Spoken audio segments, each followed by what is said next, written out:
जिस बहू को पूरा गांव गवार कहकर हंसता था, उसी बहू ने ऐसा तमाचा मारा कि पूरे परिवार की आंखें खुल गईं। सुबह का समय था। गांव के बड़े घर के आंगन में सुमित्रा जी तुलसी को पानी दे रही थी। तभी उनकी बेटी कनिका गुस्से में अंदर से बाहर आई और जोर से बोली, माँ, मैं अब इस घर में एक पल भी नहीं रह सकती। आपकी बहू ने मेरी सारी इज्जत मिट्टी में मिला दी है। उसकी आवाज़ इतनी तेज थी कि घर के बाहर बैठे पड़ोसी भी चौंक गए।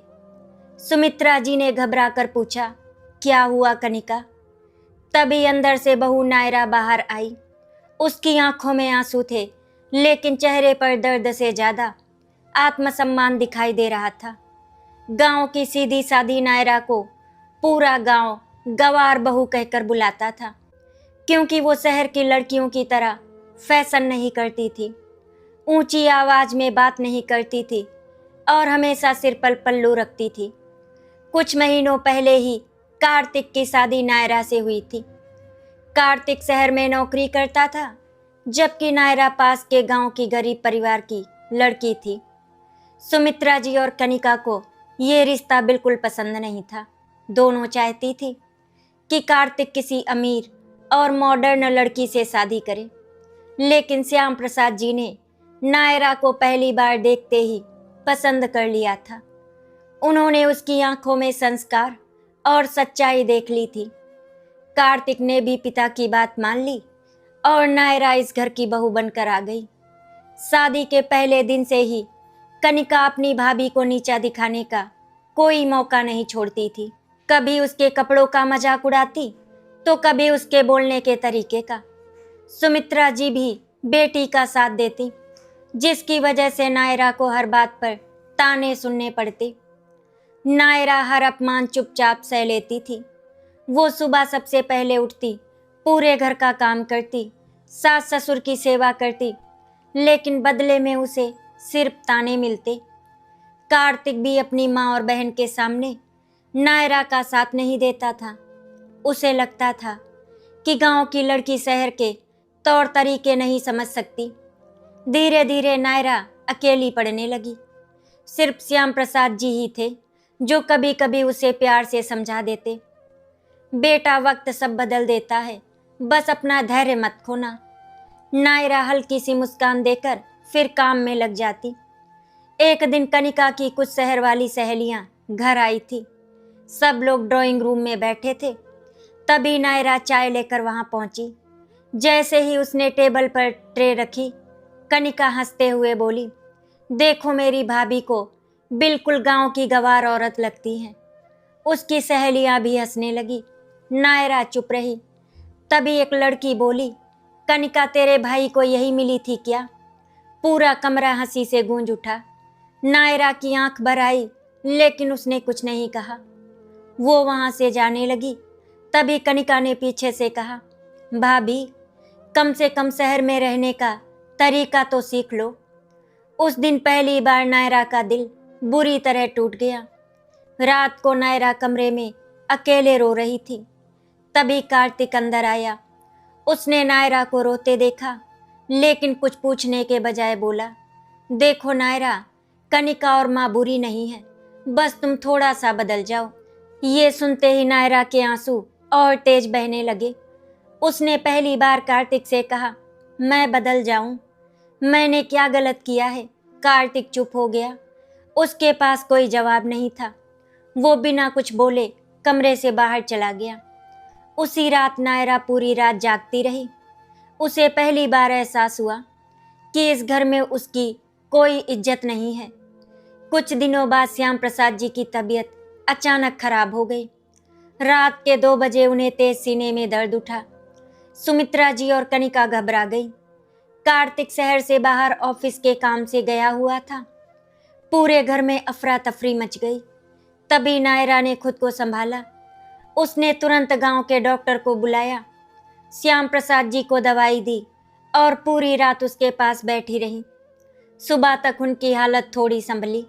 डॉक्टर ने जाते समय कहा, अगर बहू समय पर मुझे नहीं बुलाती तो हालत बहुत खराब हो सकती थी। ये सुनकर सुमित्रा जी पहली बार चुप हो गई, लेकिन कनिका के चेहरे पर अब भी अहंकार था। 2 दिन बाद कनिका ने फिर नायरा को सबके सामने अपमानित किया। उसने गुस्से में कहा, एक काम कर देने से कोई महान नहीं बन जाता। तुम हमेशा गांव की गंवार ही रहोगी। इस बार नायरा की आंखों में आंसू नहीं थे। उसने शांत आवाज में कहा, कनिका, गंवार वो नहीं होता जो गांव से होता है। गंवार वो होता है जिसे दूसरों की इज्जत करना नहीं आता। कनिका तिलमिला उठी। उसने गुस्से में नायरा को थप्पड़ मारने के लिए हाथ उठाया, लेकिन तभी नायरा ने उसका हाथ पकड़ लिया। पूरे घर में सन्नाटा छा गया।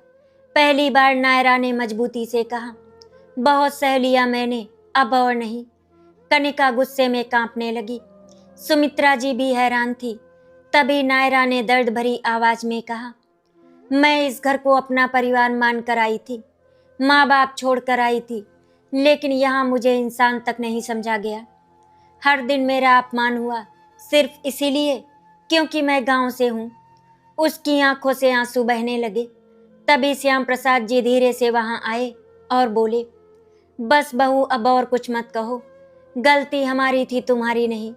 ये सुनकर कनिका और सुमित्रा जी दोनों चौंक गई। उसी समय बाहर गांव की कुछ औरतें खड़ी होकर तमाशा देखने लगी।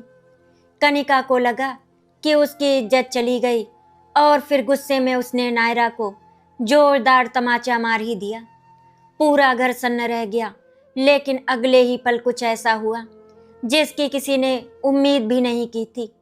नायरा ने अपनी आंखों से आंसू पोंछे और कनिका को एक तमाचा मार दिया। उसकी आवाज पूरे आंगन में गूंज उठी। नायरा ने कांपती आवाज में कहा, ये तमाचा तुम्हारे घमंड पर है, उस दर्द पर है जो तुमने मुझे हर दिन दिया। सुमित्रा जी और कनिका पत्थर की तरह खड़ी रह गई। श्याम प्रसाद जी की आंखों में आंसू आ गए। तभी दरवाजे पर खड़ा कार्तिक ये सब देख रहा था। कार्तिक कुछ पल के लिए बिल्कुल पत्थर बन गया। उसने अपनी आंखों से पहली बार नायरा का वो रूप देखा था जो दर्द और अपमान की आग में जलकर मजबूत बन चुका था। आंगन में सन्नाटा पसरा हुआ था। कनिका अपने गाल पर हाथ रखे गुस्से और बेइज्जती से कांप रही थी। सुमित्रा जी की आंखों में भी हैरानी थी, क्योंकि जिस बहू को उन्होंने हमेशा कमजोर समझा था, वही आज उनके सामने सीना तान कर खड़ी थी। नायरा की आंखों से लगातार आंसू बह रहे थे, लेकिन इस बार उन आंसुओं में डर नहीं था। वो धीरे से बोली, मैंने हमेशा इस घर को अपना माना, लेकिन मुझे हर दिन ये एहसास दिलाया गया कि मैं सिर्फ गांव की गंवार बहू हूँ। कार्तिक धीरे धीरे अंदर आया। कनिका तुरंत उसके पास पहुंची और रोते हुए बोली, देख लिया भैया अपनी पत्नी को, इसने मुझे सबके सामने थप्पड़ मारा। सुमित्रा जी भी गुस्से में बोली, आज बहू ने हमारी परवरिश पर सवाल उठा दिया। कार्तिक ने कुछ पल तक किसी से कुछ नहीं कहा। उसकी नज़र सिर्फ नायरा पर थी जो सिर झुकाए खड़ी थी। तभी श्याम प्रसाद जी भारी आवाज में बोले, अगर आज नायरा ने जवाब दिया है तो उसकी वजह हम सब हैं। ये सुनते ही पूरा घर चुप हो गया। कार्तिक ने हैरानी से पिता की तरफ देखा।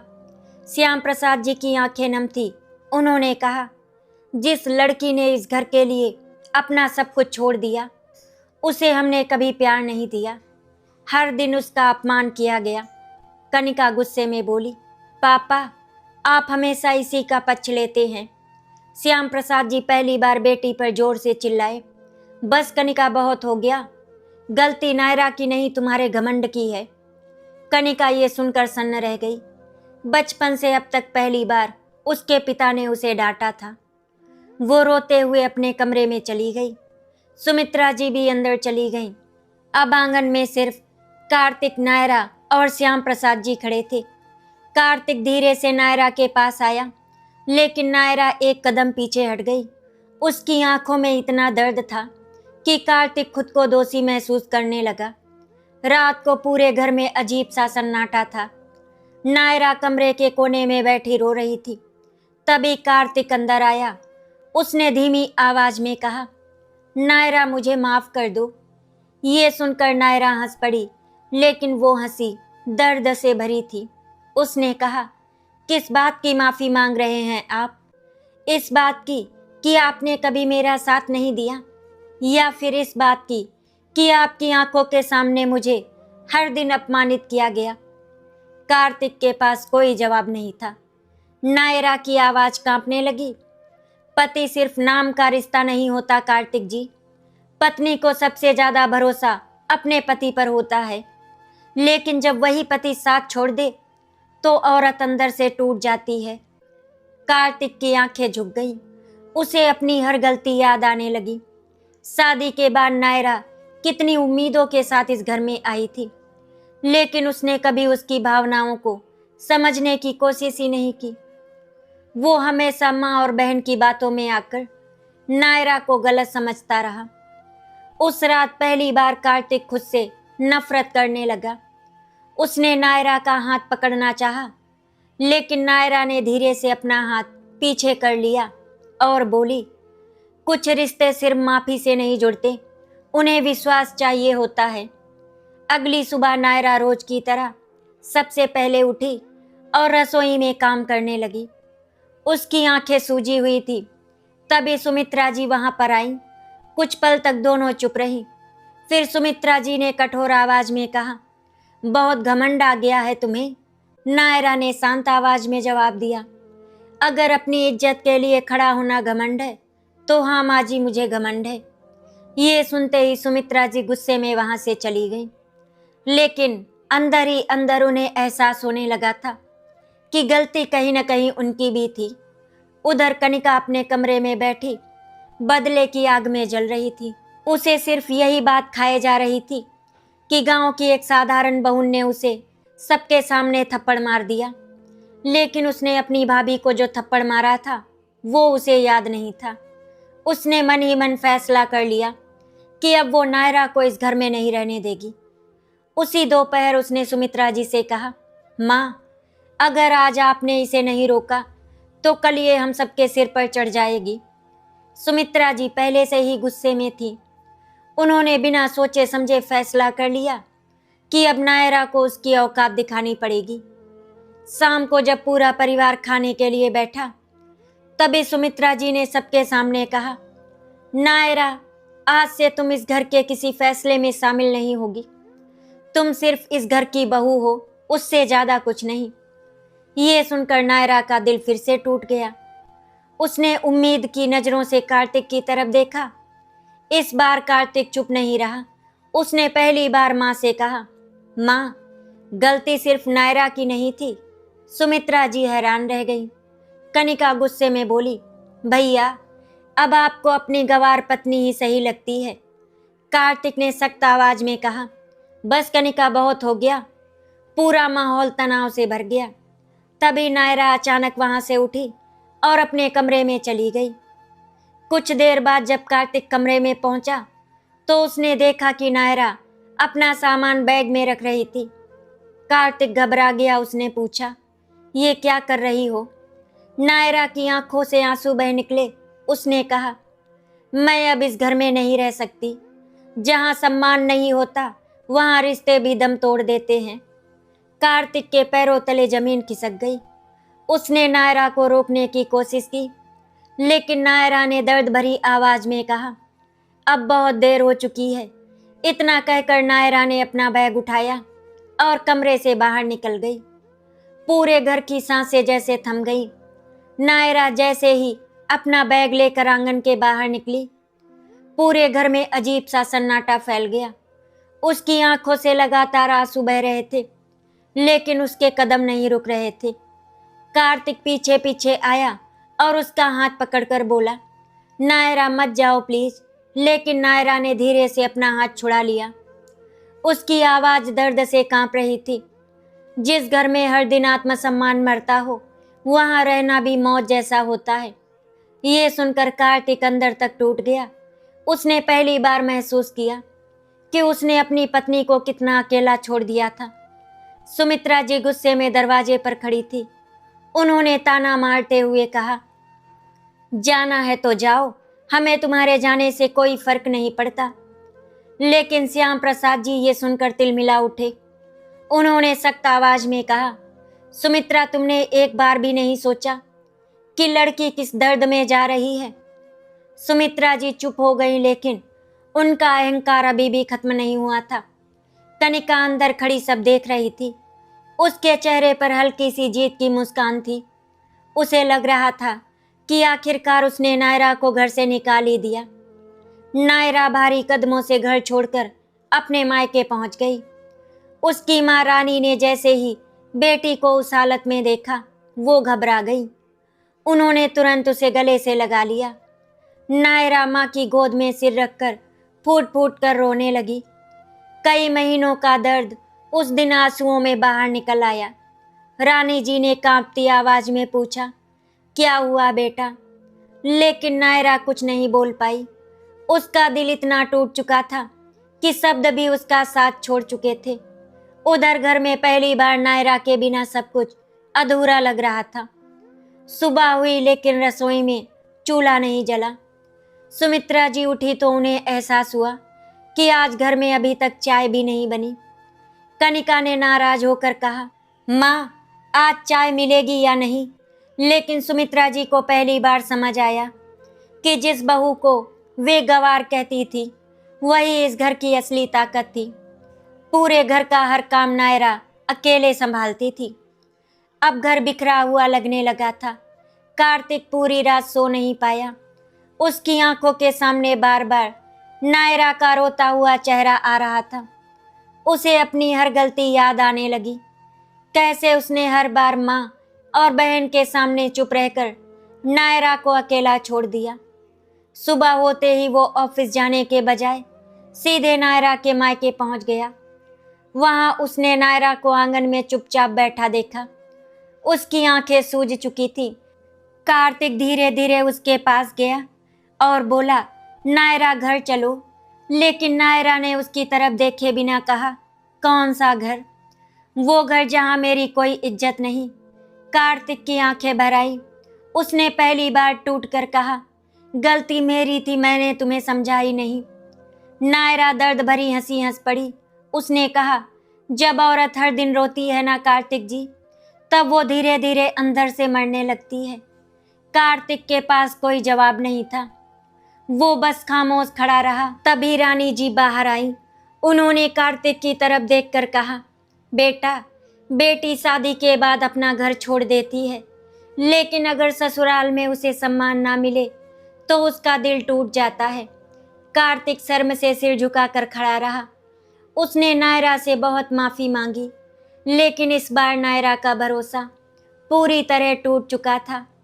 उसने साफ शब्दों में कहा, मैं वापस तभी आऊंगी जब मुझे बहू नहीं, इंसान समझा जाएगा। कार्तिक भारी दिल लेकर वापस लौट आया। रास्ते भर उसकी आंखें नम रही। उधर घर में हालात और खराब होने लगे।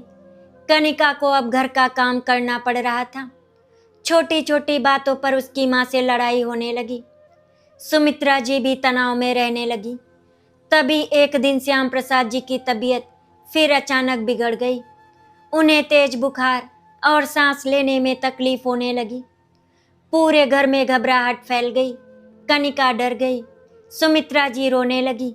लेकिन इस बार घर में नायरा नहीं थी जो सब संभाल लेती। कार्तिक तुरंत डॉक्टर को लेकर आया। डॉक्टर ने दवाई दी और कहा, इनकी अच्छी देखभाल करनी पड़ेगी। रात भर श्याम प्रसाद जी दर्द से कराते रहे। सुमित्रा जी उनकी हालत देखकर टूट गईं। उन्हें बार बार नायरा याद आने लगी, जो हर मुश्किल समय में बिना शिकायत सब संभाल लेती थी। उसी रात श्याम प्रसाद जी ने कमजोर आवाज में कहा, सुमित्रा, हमने बहुत बड़ी गलती की है। जिस बहू ने इस घर को अपना सब कुछ माना, हमने उसी का दिल तोड़ दिया। ये सुनते ही सुमित्रा जी की आंखों से आंसू बहने लगे। पहली बार उन्हें अपनी गलतियां महसूस होने लगी। उधर कनिका भी अंदर ही अंदर बेचैन रहने लगी थी, लेकिन उसका अहंकार अभी भी उसे सच स्वीकार नहीं करने दे रहा था। तभी अगले दिन गांव की कुछ औरतें घर आई। वे आपस में बातें कर रही थी। बहू के जाने के बाद घर की हालत देखो, असली कीमत अब समझ आएगी। ये बातें सुमित्रा जी के दिल में तीर की तरह चुभने लगी। उन्हें पहली बार एहसास हुआ कि उन्होंने एक हीरे जैसी बहू को सिर्फ गांव की गवार समझकर ठुकरा दिया। उसी शाम कार्तिक अकेले कमरे में बैठा नायरा की तस्वीर देख रहा था। उसकी आंखों से आंसू बह रहे थे। तभी अचानक कार्तिक के कानों में आवाज पड़ी, कार्तिक बेटा जल्दी बाहर आओ, तुम्हारे पापा की तबीयत बहुत खराब हो गई है। ये सुनते ही कार्तिक के हाथ कांपने लगे। उसने बिना समय गवाए गाड़ी निकाली और श्याम प्रसाद जी को लेकर शहर के अस्पताल पहुंचा। सुमित्रा जी रो रो कर बेहाल थी। कनिका भी डर के मारे चुप थी। अस्पताल के बाहर पूरे परिवार की सांसें अटकी हुई थी। डॉक्टर ने जांच के बाद कहा, इनकी हालत गंभीर है, इन्हें किसी अपने की जरूरत है, वरना ये मानसिक रूप से और टूट जाएंगे। श्याम प्रसाद जी बार बार एक ही नाम ले रहे थे, नायरा मेरी बहू को बुला दो। ये सुनकर सुमित्रा जी की आंखें झुक गईं।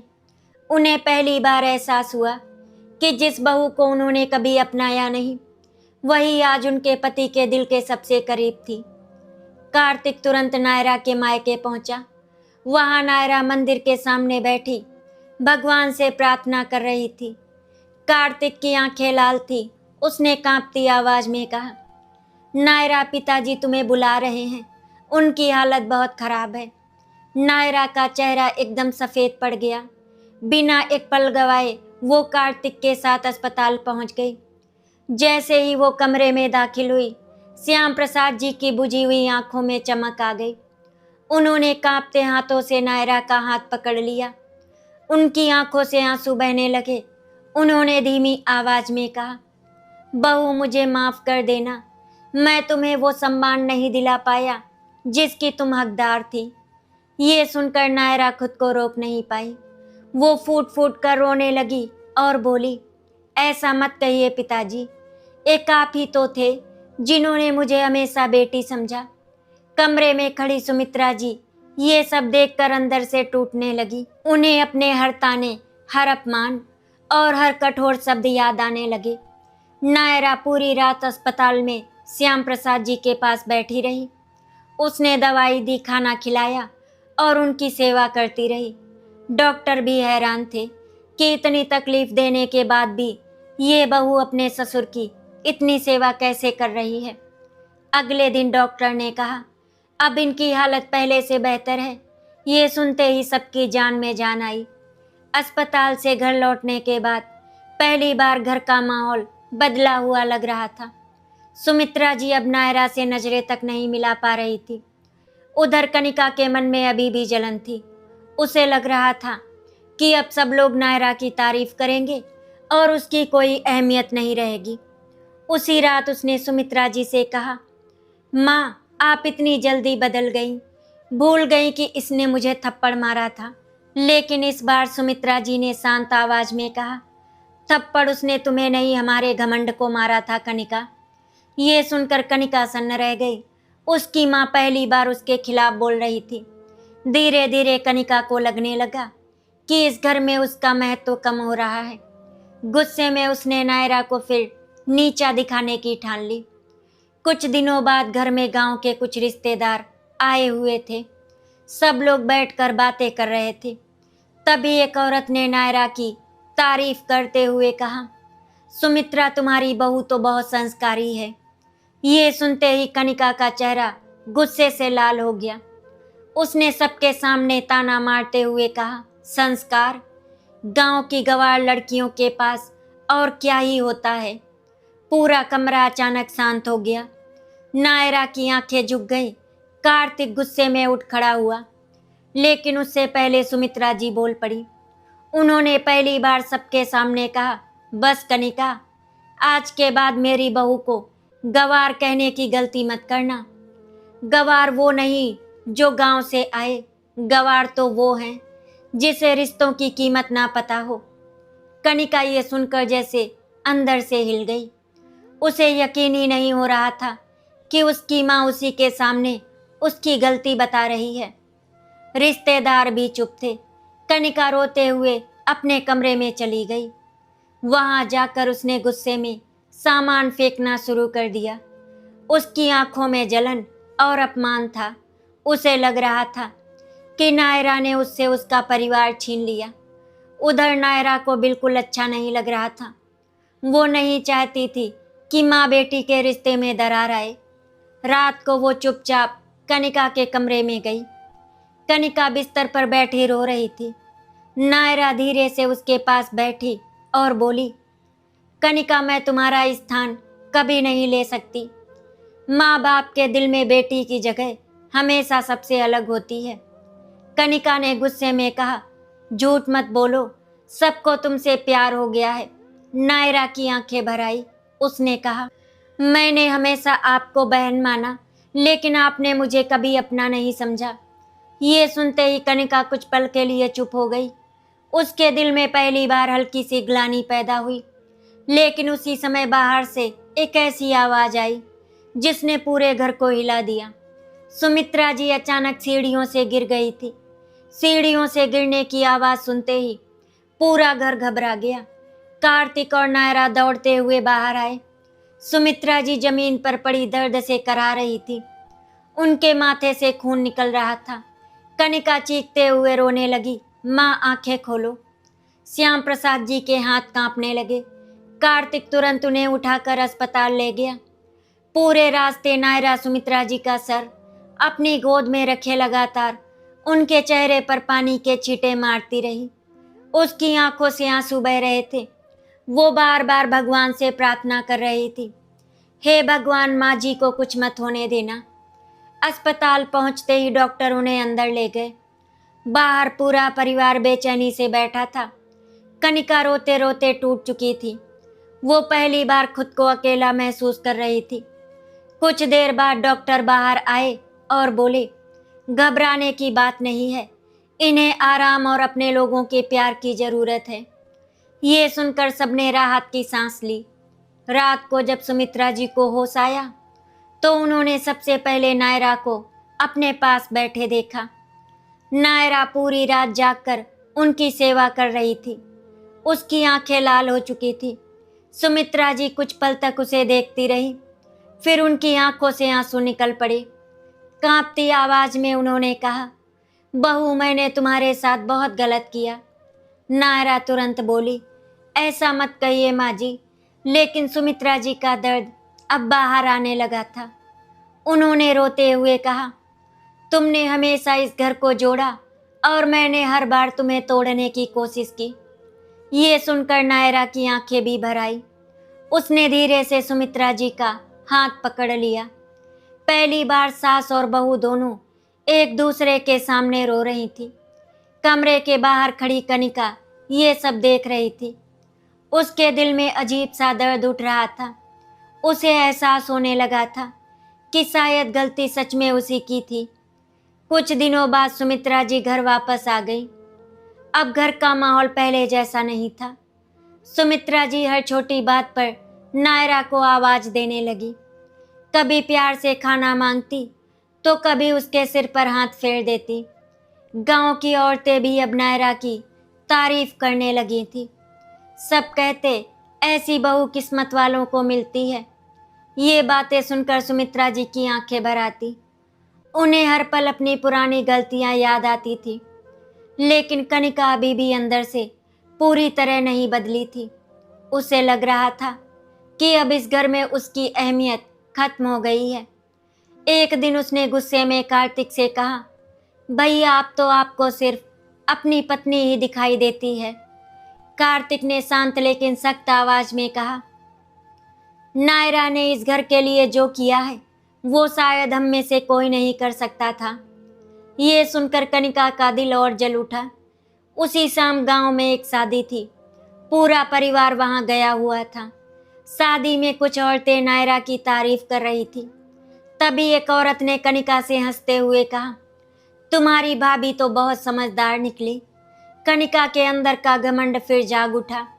उसने सबके सामने ताने भरे अंदाज में कहा, अरे वो गांव की सीधी सादी बनने का नाटक करती है।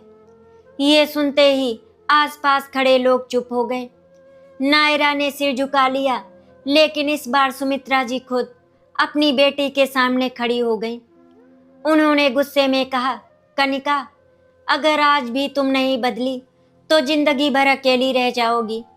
रिश्ते घमंड से नहीं बेटा प्यार से चलते हैं। ये सुनकर कनिका की आंखों से आंसू निकल पड़े। पहली बार उसे महसूस हुआ कि उसके अपने ही उससे दूर हो चुके हैं। रात को घर लौटने के बाद कनिका अपने कमरे में अकेले बैठकर रो रही थी। उसे अपना बचपन याद आने लगा, जब माँ पापा सिर्फ उसी के इर्द गिर्द घूमते थे। लेकिन नायरा के आने के बाद उसे हमेशा लगा कि उसका प्यार उससे छिन गया है। तभी दरवाजा धीरे से खुला। सामने नायरा खड़ी थी। उसके हाथ में दूध का गिलास था। वो धीरे से बोली, कनिका, कुछ खा लो, सुबह से तुमने कुछ नहीं खाया। कनिका की आंखें भर आई। उसने कांपती आवाज में पूछा, मैंने तुम्हारे साथ इतना बुरा किया, फिर भी तुम मेरी इतनी चिंता क्यों करती हो? नायरा हल्का सा मुस्कुराई। उसने कहा, क्योंकि रिश्ते नफरत से नहीं निभते हैं और मैंने तुमको हमेशा अपनी बहन माना है। ये सुनते ही कनिका जोर जोर से रोने लगी। उसने पहली बार नायरा को गले लगा लिया। दोनों की आंखों से आंसू बह रहे थे। बाहर खड़ी सुमित्रा जी ये सब देखकर रो पड़ी। उन्हें लगा जैसे उनका बिखरा परिवार फिर से जुड़ने लगा है। लेकिन उसी रात अचानक घर के बाहर पुलिस की गाड़ी आकर रुकी और अगले ही पल एक पुलिस वाला अंदर आया। उसकी बात सुनते ही पूरे परिवार के पैरों तले जमीन खिसक गई। सुमित्रा जी घबरा कर बाहर आई। कार्तिक ने कांपती आवाज में पूछा, क्या बात है साहब? पुलिस इंस्पेक्टर ने गंभीर चेहरे से कहा, हमें कनिका जी के बारे में शिकायत मिली है। ये सुनते ही सबके चेहरे का रंग उड़ गया। कनिका डर के मारे कांपने लगी। इंस्पेक्टर ने बताया कि कनिका ने कुछ दिन पहले गुस्से में गांव की एक गरीब महिला को धक्का दिया था, जिससे वो बुरी तरह घायल हो गई थी। उस महिला के बेटे ने अब पुलिस में रिपोर्ट दर्ज कराई थी। कनिका के पैरों तले जमीन खिसक गई। वो रोते हुए बोली, मैंने जानबूझकर ऐसा नहीं किया था, लेकिन इंस्पेक्टर ने कहा शिकायत दर्ज हो चुकी है, हमें इन्हें थाने ले जाना पड़ेगा। ये सुनते ही सुमित्रा जी जोर जोर से रोने लगी। श्याम प्रसाद जी भी परेशान हो गए। कनिका डर से कांप रही थी। तभी अचानक नायरा आगे आई। उसने इंस्पेक्टर से हाथ जोड़कर कहा, साहब एक मौका दे दीजिए। इंस्पेक्टर ने सख्त आवाज में कहा, कानून सबके लिए बराबर होता है। नायरा तुरंत उस गरीब महिला के घर पहुंची। रात काफी हो चुकी थी, लेकिन वो बिना रुके वहां गई। उसने उस महिला के पैरों में बैठकर हाथ जोड़ लिए और बोली, मेरी ननद से गलती हो गई, माफ कर दीजिए। वो दिल की बुरी नहीं है। अगर आप शिकायत वापस ले लेंगी तो एक परिवार टूटने से बच जाएगा। वो महिला पहले बहुत गुस्से में थी, लेकिन नायरा की आंखों में सच्चे आंसू देखकर उसका दिल पिघल गया। उसने धीरे से कहा, बहू, तुम्हारे जैसे लोग अब बहुत कम मिलते हैं। अगली सुबह वो महिला थाने पहुंची और शिकायत वापस ले ली। पुलिस ने मामला खत्म कर दिया। जब कनिका को ये बात पता चली कि नायरा ने उसके लिए पूरी रात गांव में भटक कर मदद मांगी, तो वो अंदर से टूट गई। वो दौड़कर नायरा के पास आई और उसके पैरों में गिर गई। उसकी आवाज़ कांप रही थी, भाभी मुझे माफ़ कर दो। मैंने हमेशा आपको गंवार समझा, लेकिन असली छोटापन तो मेरे अंदर था। नायरा की आंखों से आंसू बह निकले। उसने तुरंत कनिका को उठाकर गले लगा लिया। पूरे घर की आंखें नम थी। सुमित्रा जी रोते हुए बोली, बहू नहीं, तू तो इस घर की लक्ष्मी है। श्याम प्रसाद जी की आंखों में गर्व था। कार्तिक भी खुद को रोक नहीं पाया। उसने सबके सामने नायरा का हाथ पकड़कर कहा, आज मुझे अपनी पत्नी पर गर्व है। मैंने तुम्हें समझने में बहुत देर कर दी। नायरा की आंखों में दर्द भरी मुस्कान थी। उसने धीरे से कहा, रिश्तों में जीतने से ज़्यादा जरूरी होता है उन्हें टूटने से बचाना। ये सुनकर पूरा घर रो पड़ा। गांव की औरतों ने, जो कभी नायरा को गंवार कहती थी, आज उसी की मिसाल देने लगी।